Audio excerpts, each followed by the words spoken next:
বিসমিল্লাহির রহমানির রহিম। প্রিয় শিক্ষার্থীরা, আশা করি সবাই ভালো আছো। আমি আলহামদুলিল্লাহ ভালো আছি।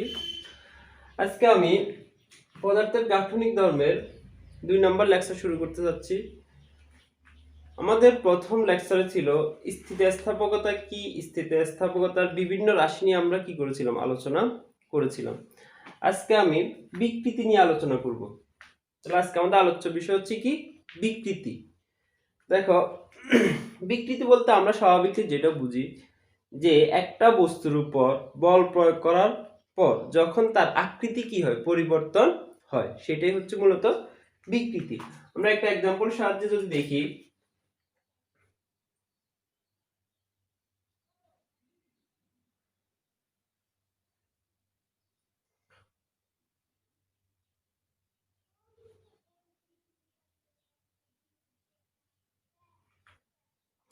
ধরো এটা একটা স্প্রিং, স্বাভাবিকলি এটা এই অবস্থায় আছে, ঠিক আছে। এটার উপর যখন আমরা একটা বল ক্রিয়েট করব, ধরো আমরা একটা এক বল এখানে ক্রিয়েট করলাম, তখন কি দেখা যাবে যে এটার যে আকারটা ছিল, যে আকৃতিটা ছিল, তার কি হবে, পরিবর্তন হবে। ধরো তার কি হলো, এতটুকু পরিবর্তন হলো। তাহলে এই যে এতটুকু পরিবর্তন হচ্ছে, এটাই হচ্ছে বিকৃতি। এটা কি, বিকৃতি। দেখো, এটা ছিল তার কি, আদি দৈর্ঘ্য অর্থাৎ ইনিশিয়াল লেন্থ, আর এটা হচ্ছে তার ফাইনাল দৈর্ঘ্য অর্থাৎ ফাইনাল লেন্থ। তাহলে দেখা যাচ্ছে তার আদি অবস্থান থেকে শেষ অবস্থানে কি হলো, আকার পরিবর্তন হলো। তাহলে এটাকে বলবো আমরা কি, বিকৃতি। এক্ষেত্রে দেখো, বিকৃতি যে সংজ্ঞাটা আমরা পাই সেটা হচ্ছে কোন বস্তু একক মাত্রায় যে পরিবর্তন ঘটে, সেটাই হবে বিকৃতি। দেখো, আমি সংজ্ঞাটা একটু লিখে দিই তোমাদের বোঝার সুবিধার্থে, যে বিকৃতিটা হচ্ছে কোন বস্তুর একক মাত্রায় যে পরিবর্তন হয়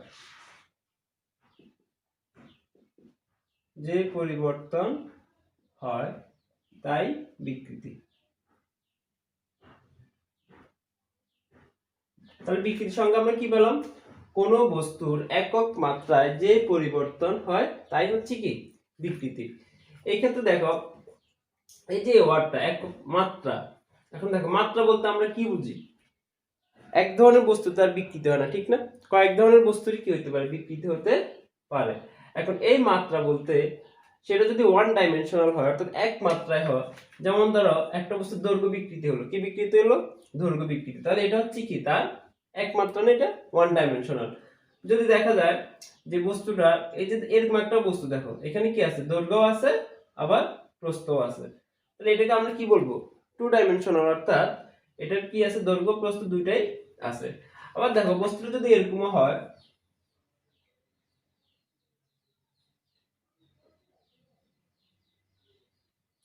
ধরো এটা হচ্ছে একটা কি, থ্রি ডাইমেনশনাল, ঠিক না।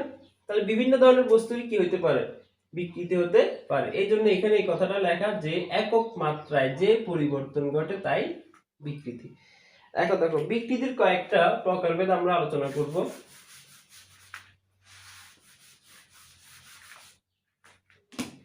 বিকৃতি সাধারণত তিন ধরনের হয়। দেখো,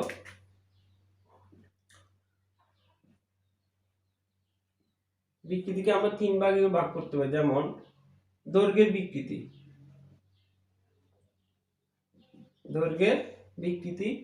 আবার দেখা যাচ্ছে এটা আয়তন বিকৃতি হতে পারে, আয়তন বিকৃতি। আরেকটা বিকৃতি আছে, দেখো কৃন্তন বা মোচর বা বিবর্তন বিকৃতি। তাহলে বিকৃতি কয় ধরনের, তিন ধরনের বিকৃতি নিয়ে আমরা আলোচনা করব। দৈর্ঘ্য বিকৃতি, আয়তন বিকৃতি, আর একটা হচ্ছে কৃন্তন বা বিবর্তন বিকৃতি। দেখো, প্রথমে আমরা দৈর্ঘ্য বিকৃতি নিয়ে আলোচনা করি।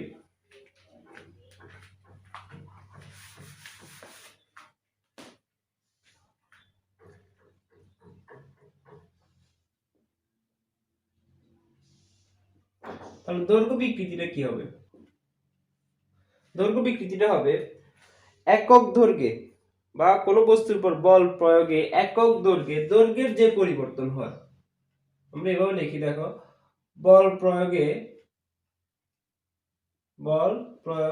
একক দৈর্ঘ্যে বল প্রয়োগে একক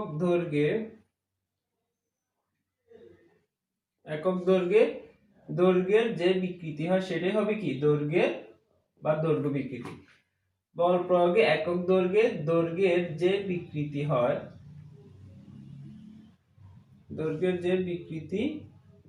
হয়, তাই হচ্ছে আমাদের দৈর্ঘ্য বিকৃতি।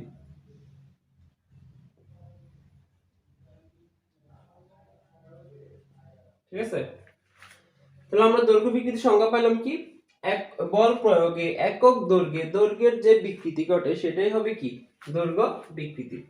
ধরো এটা হচ্ছে আমার একটা তার, ঠিক আছে, এটার এই li হচ্ছে কি, এটা ইনিশিয়াল লেন্থ আদি দৈর্ঘ্য। তাহলে এই দৈর্ঘ্যে বা এই তারের উপর যখন আমরা কি করব, একটা বল প্রয়োগ করব, তখন দেখা যাচ্ছে তার এই দৈর্ঘ্যটা কি হলো, একটু বেড়ে গেল, অর্থাৎ কি ঘটলো, এটা বিকৃতি ঘটলো। তাহলে এখানে শেষ দৈর্ঘ্য কি হবে, ফাইনাল লেন্থ অর্থাৎ lf হচ্ছে কতটুকু, এতটুকু। তাহলে দেখা যাচ্ছে এখানে কতটুকু বিকৃতি ঘটলো, এই যে অংশটা কি হলো, বিকৃতি ঘটলো। তবে দেখো বিকৃতির ক্ষেত্রে আমাদের একটা বিষয় মাথায় রাখতে হবে, সেটা হচ্ছে যে একটা বস্তুর কিন্তু মুভমেন্ট হতে পারবে না, বস্তুটা কি হতে পারবে না, মুভমেন্ট হতে পারবে না, জাস্ট শুধু বস্তুটার কি পরিবর্তন হবে, আকার বা আকৃতির পরিবর্তনটা ঘটবে। এই ক্ষেত্রে বস্তুটা কিন্তু কি হতে পারবে না, মুভমেন্ট হতে পারবে না। এই জিনিসটা আমাদেরকে মাথায় রাখতে হবে। তাহলে এখন দেখা যাচ্ছে, দেখো এই যে তারের কি হলো, এখানে দৈর্ঘ্যের পরিবর্তন ঘটলো না, তাহলে তারের কি পরিবর্তন ঘটলো, এখানে দৈর্ঘ্যের পরিবর্তনটা কতটুকু ঘটলো, দৈর্ঘ্যের পরিবর্তন, ধরো আমরা এটাকে ডেল এল দিয়ে প্রকাশ করি, কতটুকু ঘটলো, দেখো এই যে শেষ অবস্থান থেকে আদি অবস্থানটা কি হবে, বিয়োগ যাবে, অর্থাৎ এল এফ মাইনাস এল আই। সবসময় এটা মাথায় রাখতে হবে, দেখো পরিবর্তনের ক্ষেত্রে শেষ অবস্থান থেকে আদি অবস্থানে কি হবে, পরিবর্তন হবে। সেটা শেষ অবস্থান বড় হোক বা ছোট হোক সেটার উপর ডিপেন্ড করবে না, জাস্ট শেষ অবস্থান থেকে আদি অবস্থানটা কি হবে, এক্ষেত্রে পরিবর্তন হবে। তাহলে আমরা দেখলাম কি, তারের পরিবর্তন, দৈর্ঘ্যের পরিবর্তন হচ্ছে কি del L equal L F minus L I. দেখো এখন এই যে পরিবর্তনটা, এটি কোত্থেকে পরিবর্তনটা হয়েছে, দেখো তো এই যে ইনিশিয়াল লেন্থ থেকে না। তাহলে আমরা এটা যদি এভাবে লিখি, একটু ঐকিক নিয়ম করে যদি আমরা লিখি যে এল আই দৈর্ঘ্যের বস্তুর পরিবর্তনটা কতটুকু হলো, পরিবর্তন হচ্ছে ধরো ডেল এল, ঠিক না। এই যে এল আই দৈর্ঘ্যের বস্তুটার পরিবর্তন হচ্ছে কতটুকু, ডেল এল। তাহলে এই যে আমরা বললাম যে কি একক মাত্রায় না, তাহলে একক দৈর্ঘ্য, তাহলে একক দৈর্ঘ্য কতটুকু হবে, সেটা del L divide by L I. তাহলে এটাই হচ্ছে কি আমাদের দৈর্ঘ্যের বিকৃতি। তাহলে অর্থাৎ একক দৈর্ঘ্যের যে বিকৃতি হয় তাই হচ্ছে কি বিকৃতি, দৈর্ঘ্য বিকৃতি। তাহলে আমরা এখানে কি পেলাম, দৈর্ঘ্য বিকৃতি। তাহলে অর্থাৎ দৈর্ঘ্য বিকৃতি পেলাম, দৈর্ঘ্য বিকৃতিটা হবে, যেটাকে আমরা এপসাইলন দিয়ে প্রকাশ করতে পারি। তাহলে আমরা কি লিখবো এখানে, যে দৈর্ঘ্যের পরিবর্তন, ঠিক না, দৈর্ঘ্যের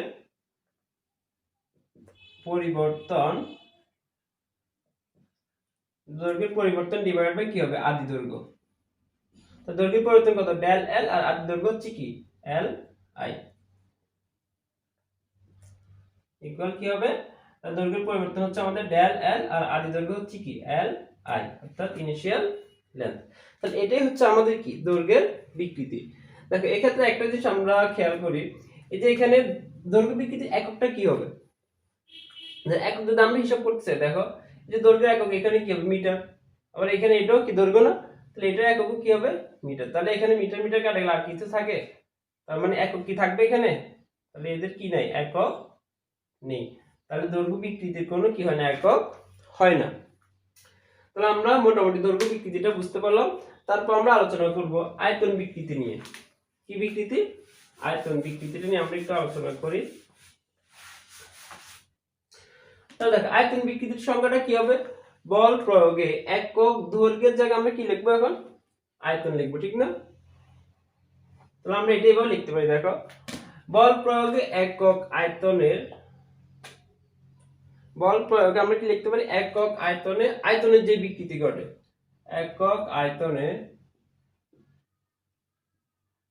আয়তনের যে বিকৃতি ঘটবে। তো আমি কি লিখলাম, বল প্রয়োগে একক আয়তনে যে এটা কি বিকৃতি হবে, আয়তন বিকৃতি। তাহলে বল প্রয়োগে একক আয়তনে আয়তনের যে বিকৃতি ঘটে তাই হবে আমাদের কি বিকৃতি, আয়তন বিকৃতি। তাহলে দেখো এই আয়তন বিকৃতিটা কিরকম হবে আমরা একটা এক্সাম্পলের মাধ্যমে দেখি। ধরো এটা হচ্ছে একটা গোলাকার বস্তু, ঠিক না? তাহলে দেখো এটার আয়তন অর্থাৎ বিআই ইনিশিয়াল ভ্যালু, তাহলে এটা ইনিশিয়াল ভ্যালু হচ্ছে এতটুকু। আমরা যদি এটা চারপাশ থেকে কি দিই, এটাতে বল দিই, দেখো চারপাশ থেকে যদি আমরা এটার মধ্যে কি প্রয়োগ করি, বল প্রয়োগ করি, তাহলে দেখো বলটা আমরা দিচ্ছি কোন দিকে, ভিতরের দিকে না? তাহলে অবশ্যই বস্তুটি কি হয়ে যাবে, সংকুচিত হবে। বস্তুটি কি হবে, সংকুচিত হবে, অর্থাৎ বিএফ ফাইনাল ভ্যালুতে চলে আসবে। তাহলে এই ক্ষেত্রে কি দেখলাম আমরা, বল প্রয়োগে বস্তুটার আকৃতিতে কি রকম পরিবর্তন হলো, সংকুচিত হলো। আকৃতি কি হলো, সংকুচিত হলো। তাহলে এখন দেখো এই যে বস্তুটার কিসের পরিবর্তন ঘটছে, এখানে আয়তনের পরিবর্তন ঘটছে। তাহলে আয়তনের পরিবর্তন কতটুকু হলো, তাহলে আয়তনের পরিবর্তন এটাকে আমরা ডেল বি দিয়ে লিখি। তাহলে ডেল বি ইকুয়াল কি হবে, দেখো শেষ অবস্থান থেকে আদি অবস্থানটা বাদ যাবে। তাহলে শেষ অবস্থান কি আছে, V F minus V I. তাহলে এটা কি দেখো বড়টা থেকে ছোটটা বাদ যাবে না, এটা অলওয়েজ কি হবে, যে শেষ অবস্থান থেকে আদি অবস্থানটাকে আমরা কি করব, বাদ দিব, সেটাই হবে কি আমাদের আয়তনের পরিবর্তন। তাহলে দেখো এখানে আমাদের কি পরিবর্তন ঘটলো, আয়তনের পরিবর্তন ঘটলো। তো এটাকে আমরা এভাবে লিখতে পারি, দেখো তাহলে এই আয়তনের পরিবর্তনটা করছে কোথা থেকে, বিআই থেকে না, অর্থাৎ ইনিশিয়াল ভ্যালু থেকে। তাহলে আমরা এটা এইভাবে লিখি, দেখো বিআই আয়তনে, বিআই আয়তনে পরিবর্তন হয় কতটুকু, তাহলে পরিবর্তন হয় কত, ডেল বি না, বিআই আয়তনে পরিবর্তন হয় ডেল বি। তাহলে একক আয়তনে, একক আয়তনে কতটুকু পরিবর্তন হবে, ডেল বি ডিভাইডেড বাই বিআই। তাহলে এটাই হবে আমাদের কি বিকৃতি, আয়তন বিকৃতি। কথা বোঝা গেছে? তাহলে আয়তন বিকৃতিটা আমরা কি লিখতে পারি, আয়তন বিকৃতি লিখতে পারি আমরা কি হবে, এখানে আয়তনের পরিবর্তন, কিসের পরিবর্তন, আয়তনের পরিবর্তন বা আদি আয়তন। তাহলে আয়তন পরিবর্তন হচ্ছে কি আমাদের ডেল বি, আর আদি আয়তন হচ্ছে কি ভি আই। তাহলে এখানেও কি থাকবে না, কোনো একক থাকবে না। তাহলে এই হচ্ছে আমাদের আদি আয়তন। একটা জিনিস খেয়াল করে দেখো, এই যে আমাদের দেখো ইনিশিয়াল ভ্যালু থেকে আমরা কি করলাম, ফাইনাল ভ্যালুটা মানে ফাইনাল ভ্যালু অবস্থানে আসলো, অর্থাৎ এখানে আয়তন পরিবর্তন হচ্ছে কি বিএফ মাইনাস বিআই। তাহলে এখানে দেখা যাচ্ছে কি হচ্ছে, আকারটা সংকুচিত হচ্ছে, ঠিক না? তাহলে আমাদের এখানে মান বের করলে হয়তো এটা কি মান আসবে, নেগেটিভ মান আসবে। তাহলে নেগেটিভ মান যদি আসে তাহলে আমাদের বুঝতে হবে কি, যে যে বস্তুটার আকৃতিটা পরিবর্তন হলো সেটা অবশ্যই কি হবে, সংকুচিত হবে বা ছোট হবে। আর আরেকটা एग्जांपल দিয়ে আমরা বুঝতে পারি, দেখো ধরো আমরা একটা বেলুনের মধ্যে, ধরো এটা একটা বেলুন, তো আমরা একটা বেলুনের মধ্যে কি আছে, ধরো এখানে বায়ু আছে, ঠিক না? আমরা বাইরে থেকে যদি আরো কি করি, বেলুনটার মধ্যে যদি বায়ু প্রবেশ করে তখন কি হবে, বেলুনটার আকৃতিটা কি হবে, পরিবর্তন হবে। তাহলে এতটুকু হলো, ঠিক না? তাহলে এই ক্ষেত্রে দেখো এটা হচ্ছে কি বেলুনের ইনিশিয়াল ভ্যালু, আর পরবর্তী যখন আমরা কি দিলাম, বল দিলাম, তখন এটা হচ্ছে কি বস্তুটার বা বেলুনটার ফাইনাল ভ্যালু। তাহলে এই ক্ষেত্রে কিন্তু কি হবে, দেখো এই ক্ষেত্রে বড়টা থেকে ছোটটা কি যাচ্ছে, বাদ যাচ্ছে। তাহলে আমরা আমরা সবসময় মাথায় রাখবো যে পরিবর্তনটা সবসময় কি হবে, আদি অবস্থান থেকে শেষ অবস্থানটা বাদ যাবে, হোক সেটা বড় থেকে ছোট বা ছোট থেকে বড়। তাহলে এই বেলুনের एग्जांपलটা দিয়ে আমরা কি বুঝতে পারি, আয়তন বিকৃতিটা বুঝতে পারি। এখন আমরা আরেকটা বিকৃতি নিয়ে আলোচনা করব, সেটা হচ্ছে কি বিকৃতি, কিন্তন বিকৃতি। কিন্তন বিকৃতির আরেকটা নাম হচ্ছে দেখো কিন্তন বিকৃতি, মোচর বিকৃতি বা বিবর্তন বিকৃতি, সবগুলা একই বোঝায়। দেখো কিন্তন বিকৃতিটা এখানে সবচেয়ে মজার একটা বিকৃতি, এই বিষয়টা আমরা একটু আলোচনা করি। কিন্তন বা মোচর, মোচর বা এটাকে বিবর্তন বলা যায়। কিন্তন বা মোচড় বা কি বিকৃতি, ব্যাবর্তন বিকৃতি। যে কোনো বিকৃতি হিসেবে আমরা এটাকে বলতে পারি। দেখো এই বিকৃতিটা মূলত আমরা এবার বলতে পারি, দেখো যে বিকৃতির আকারের পরিবর্তন হবে বাট আয়তনের কোনো কি ঘটবে না, পরিবর্তন ঘটবে না। সংজ্ঞাটা যদি আমরা লিখি, বল প্রয়োগে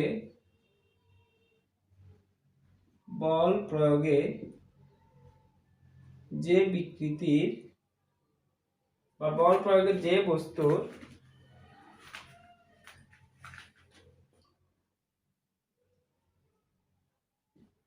বস্তুর আকারের পরিবর্তন হয়, যে বস্তুর আকারের পরিবর্তন ঘটে কিন্তু আয়তনে কি ঘটবে না, কোনো পরিবর্তন ঘটবে না, কিন্তু আয়তনের পরিবর্তন ঘটে না।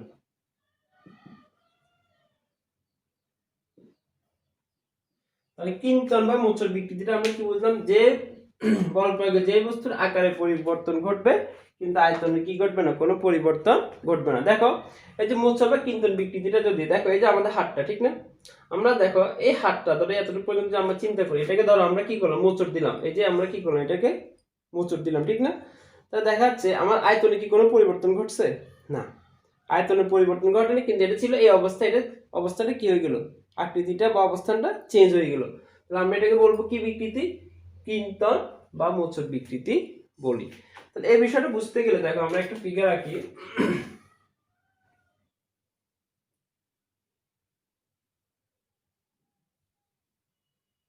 ধরো এটা একটা বস্তু, তাহলে দেখো এই বস্তুটাকে একটা জিনিস খেয়াল করতে হবে, দেখো এই বস্তুটা দেখো এটা হচ্ছে কোথায়, পৃষ্ঠের অবস্থান না, তাহলে এটা থাকবে কি, এটা থাকবে আমাদের শক্তভাবে থাকবে। তখন আমরা এই বস্তুটার উপর এই মাথায় দেখো যদি আমরা একটা বল দিই, যদি আমরা বল দিই, এটাকে বলবো আমরা স্পর্শ বল। কি বল, স্পর্শ বল।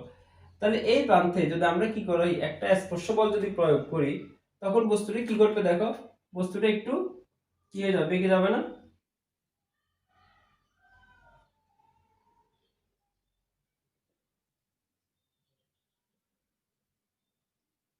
বস্তুটা দেখা যাচ্ছে একটু কি গেল, বেঁকে গেল, বাট এটা আয়তন কিন্তু কি হবে না, পরিবর্তন হবে না। তাহলে দেখো এখানে বস্তুটা আগে অবস্থান ছিল কোনটা, এটা না, এটা। তাহলে এখানে কতটুকু বেঁকে গেল, ধরো এখানে থিটা কোণ বেঁকে গেল।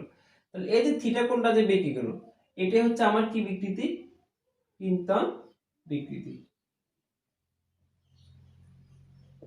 ঠিক আছে, তাহলে এই এই एग्जांपलটা আমরা এভাবে দিতে পারি। দেখো ধর এটা তোমাদের একটা ফিজিক্স বই, হ্যাঁ, তাহলে দেখো এটা হচ্ছে বইয়ের দ্বারা প্রাথমিক অবস্থান। আমরা যদি দেখো নিচের পৃষ্ঠে না, আমরা কোথায় বল প্রয়োগ করব, উপরের পৃষ্ঠে। আমরা যদি একটা উপরের পৃষ্ঠে যদি একটা বল প্রয়োগ করি, দেখো তো আমরা কি করলাম, উপরে একটা স্পর্শ বল প্রয়োগ করলাম, তখন দেখা যাচ্ছে তার অবস্থার কিন্তু পরিবর্তন হয় নাই, কিন্তু তার আকৃতিটা কি করছে, এখানে একটু বেঁকে গেছে না। তাহলে এটাই হবে আমার কি বিকৃতি, কিঞ্চন বিকৃতি। এই যে এটা কি হয়ে যাবে, একটু বেঁকে যাবে, বাট তার এই যে অবস্থানটা কি পরিবর্তন হয়েছে, অবস্থানের কোনো পরিবর্তন হয় নাই, কিন্তু তার আকৃতিটি কি হয়ে গেল, একটু বেঁকে গেল। এটাই হবে আমার কি বিকৃতি, কিঞ্চন বিকৃতি। এখন আমরা দেখব কিঞ্চন বিকৃতিটা আমরা কিভাবে হিসাব করি। দেখো তাহলে আমরা বললাম যে কি, যে এখানে থিটা কোণ কি হলো, বেঁকে গেল, তাহলে এই থিটাটাই হচ্ছে কি, থিটার মানটাই হচ্ছে আমার কিঞ্চন বিকৃতি। দেখা যাচ্ছে বস্তুটা দেখো এই যে আদি অবস্থান ধরো li, এটা হচ্ছে বস্তুটা আদি অবস্থান, ঠিক না। এখন বল প্রয়োগ করার পর বস্তুটা কোথায়, এই যে এই অবস্থানটা কোথায় চলে আসছে, এখানে না, এখানে চলে আসছে, ঠিক না। তাহলে এখানে দেখা যাচ্ছে কতটুকু অবস্থান পরিবর্তন হচ্ছে, ধরো আমরা বলি ডেল এক্স, কতটুকু অবস্থান পরিবর্তন ঘটলো, এখানে আকৃতিটার ডেল এক্স কি ঘটলো, আকৃতিটার পরিবর্তন ঘটলো। তাহলে দেখো এটা হচ্ছে বস্তুর আদি আকৃতি ছিল, আর এটা হচ্ছে কি পরবর্তী আকৃতিটা, এতটুকু কি ঘটলো, পরিবর্তন ঘটলো। তাহলে আমরা এখানে যদি কিঞ্চন বিকৃতি যদি আমরা লিখতে চাই, তাহলে আমাদের কি হবে,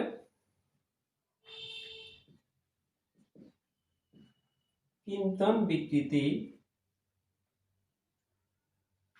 তাহলে দেখো কিঞ্চন বিকৃতিটা কি হলো, থিটা না, থিটার সমান আমরা কি লিখতে পারি, দেখো আমরা এই যে এই অংশটা যদি একটা কি, একটা যদি আমরা চাপ হিসাবে নিই, এটা যদি আমরা বৃত্ত কল্পনা করি, দেখো এটা যদি আমরা একটা বৃত্ত কল্পনা করি, তাহলে এই অংশটা হচ্ছে কি একটা চাপ না, এটা হচ্ছে একটা চাপ, আর এটা হচ্ছে কি এই বৃত্তের ব্যাসার্ধ। এলআইটা হচ্ছে কি বৃত্তের ব্যাসার্ধ, আর এই ডেল এক্সটাকে আমরা বলতে পারি কি বৃত্তের চাপ। তাহলে ডেল এক্সটা হচ্ছে এখানে বৃত্তের চাপ যদি আমরা চিন্তা করি, বৃত্তের চাপ, আর এলআইটাকে আমরা যদি কি করি ব্যাসার্ধ হিসাবে চিন্তা করি, তাহলে আমরা কি পাই এখান থেকে দেখো, তাহলে আমরা কি লিখতে পারি যে এই যে থিটার কোণের মানটা হবে কি চাপ বাই ব্যাসার্ধ। তাহলে কোণের মানটা আমরা কি লিখতে পারি চাপ বাই ব্যাসার্ধ। চাপটা কিসের বৃত্তের না, চাপ বাই ব্যাসার্ধ। তখন আমাদের মানটা কি আসবে দেখো, এই চাপটা যদি আমরা কিনলাম ধর ডেল এক্স, আর ব্যাসার্ধটা হচ্ছে কি এল আই। তাহলে আমরা এভাবেও কিন্তু কি করতে পারি কিন্তন বিকৃতিটা আমরা পরিমাপ করতে পারি। তবে দেখো এই যে আমরা থিটার মানটা বের করলাম, এটা কিসে, এটা হচ্ছে রেডিয়ানে না, এটা হচ্ছে আমরা রেডিয়ানে যখন প্রকাশ করি তখন আমরা থিটা সমান কি লিখি চাপ বাই ব্যাসার্ধ লিখি, ঠিক কি না। এখন দেখো আরেকভাবে যদি আমরা প্রকাশ করতে চাই, দেখো ধর এই যে এই অংশটা, ধর এটাকে আমরা একটা কি চিন্তা করতে পারি ত্রিভুজ কল্পনা করতে পারি না, এটা হচ্ছে একটা ত্রিভুজ, ত্রিভুজের মধ্যে কোণ হচ্ছে কোনটা এই থিটাটা। তাহলে এই ত্রিভুজের মধ্যে এটা যদি কোণ থিটা হয়, তাহলে দেখো তাহলে এটা হয় কি আমার কোণের বিপরীত, অর্থাৎ এটা কি লম্ব, আর এটা হবে আমার ভূমি, ঠিক না। তাহলে লম্ব বাই ভূমি যদি আমরা হিসাব করি, আমরা এটা যদি ট্যান দিয়ে যদি লিখি, দেখো ট্যান থিটা ইকুয়াল কি হবে লম্ব বাই ভূমি। তাহলে লম্ব কি হবে এখানে ডেল এক্স, আর ভূমি হচ্ছে কত এল আই। তা দেখো এই এই যখন আমরা অ্যাঙ্গেলে যখন প্রকাশ করব, মানে ত্রিকোণমিতি অ্যাঙ্গেলে যখন প্রকাশ করব, তখন আমাদের মানটা যদি কিসে বাই করতে বলে, যে ডিগ্রিতে বের করতে যদি বলে, এটা হবে যখন মানটা আমার ধর একটা ম্যাথমেটিক্যাল টার্মে মানটা রেডিয়ানে দেওয়া আছে, কিসে দেওয়া আছে রেডিয়ানে দেওয়া আছে, তখন আমরা এটা চিন্তা করব যে থিটা ইকুয়াল চাপ বাই ব্যাসার্ধ। আর যদি মানটা যদি কিসে দেওয়া থাকে ডিগ্রিতে দেওয়া থাকে, তখন আমরা কি করব এই ইকুয়েশনটা আমরা ইউজ করব যে tan থিটা ইকুয়াল যে লম্ব বাই ভূমি, অর্থাৎ del X by del I. তাহলে এই দুটো কনসেপ্ট কিন্তু আমাদের মাথায় রাখতে হবে, যে একটা ম্যাথ যখন আমরা সলভ করব, আমাদের মানটা যদি কিসে দেওয়া থাকে রেডিয়ানে দেওয়া থাকে, তখন আমরা এইভাবে এই অ্যাঙ্গেলে কি করব ইকুয়েশনটা ইউজ করব, আর যদি ডিগ্রিতে দেওয়া থাকে তখন আমরা এই অ্যাঙ্গেলে ইকুয়েশনটা ইউজ করব। আবার দেখো রেডিয়ান থেকেও কিসে নেওয়া যায় ডিগ্রিতে নেওয়া যায়, এভাবে আমরা কি করতে পারি কনভার্ট করেও মানটা বের করতে পারি। তাহলে প্রিয় শিক্ষার্থীরা দেখো আমরা এখানে তিনটা বিকৃতি নিয়ে আলোচনা করলাম, ঠিক না। একটা হচ্ছে দৈর্ঘ্য বিকৃতি, আয়তন বিকৃতি, আর একটা হচ্ছে কি কিন্তন বা মোচড় বিকৃতি। তাহলে বিকৃতি কিন্তু এই ধরনেরই ঘটে থাকে। আশা করি তোমরা এই লেকচারটা মোটামুটি বা বুঝতে পেরেছো। বাসায় প্র্যাকটিস করলে এই বিষয়গুলো আরেকটু বেশি ক্লিয়ার হবে। আমাদের পরবর্তী টপিক হবে পীড়ন। আমরা পরবর্তী ক্লাসে পীড়ন নিয়ে আলোচনা করব। সবাই ভালো থাকো, সুস্থ থাকো, আল্লাহ হাফেজ।